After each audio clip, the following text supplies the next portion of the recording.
ఇక మెచ్చుల్ నియోజకవర్గాన్ని దిష్టి తగిలిందని తనదైన స్టైల్లో ఎమ్మెల్యే మల్లారెడ్డి నవ్వులు పోయించారు. ఇక తమ జిల్లాలో 61 గ్రామాలు పోయి మున్సిపాలిటీలు అయ్యాయని అన్నారు. ఇక 10 ఏళ్ల కోసం తమ బీఆర్ఎస్ రిజర్వేషన్ తెచ్చిందని, కానీ ఇప్పుడు 5 ఏళ్లలోనే మొత్తం సమాప్తం చేశారని అన్నారు. సేమ్ రిజర్వేషన్ ఉండాలని కోరారు. తమని జీహెచ్ఎంసీలో కలపొద్దంటూ ప్రభుత్వానికి విజ్ఞప్తి చేశారు మల్లారెడ్డి. వాళ్ళంతా బాధపడుతున్నారు. సేమ్ రిజర్వేషన్, సేమ్ కౌన్సిలర్లు, సేమ్ మున్సిపాలిటీలు, 13 మున్సిపాలిటీలు జిహెచ్ఎంసీలో కలపకుండా అట్లనే పెట్టాలన్నా దయచేసి శ్రీధర్ అన్న అదొక్కటి మనవి. రెండోది మీకు లాభం వచ్చని చెప్తా. 1100 ఒకటి మా అన్ని మాకు దిష్టి తగిలిందా ఏం తగిలిందో మా మేడ్చల్ నియోజకవర్గానికి 61 గ్రామాలు పోయి అన్ని మున్సిపాలిటీలు అయినాయి. 3 కార్పొరేషన్లు ఉన్నాయి, 7 మున్సిపాలిటీలు ఉన్నాయి. ఇంకా మనం 3 మున్సిపాలిటీలు చేసిర్రు. మాకు కౌన్సిలర్లు కార్పొరేటర్లు అంతా కూడా 10 ఏళ్ల కోసం రిజర్వేషన్ తెచ్చినండి మా టీఆర్ఎస్ ప్రభుత్వం.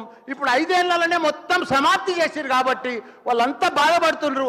సేమ్ రిజర్వేషన్, సేమ్ కౌన్సిలర్లు, సేమ్ మున్సిపాలిటీలు, 13 మున్సిపాలిటీలు జిహెచ్ఎంసీలో కలపకుండా అట్లనే పెట్టాలన్నా దయచేసి శ్రీధర్ అన్న అదొక్కటి మనవి.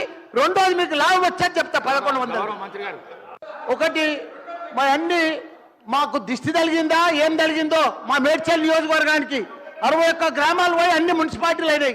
3 కార్పొరేషన్లు ఉన్నాయి, 7 మున్సిపాలిటీ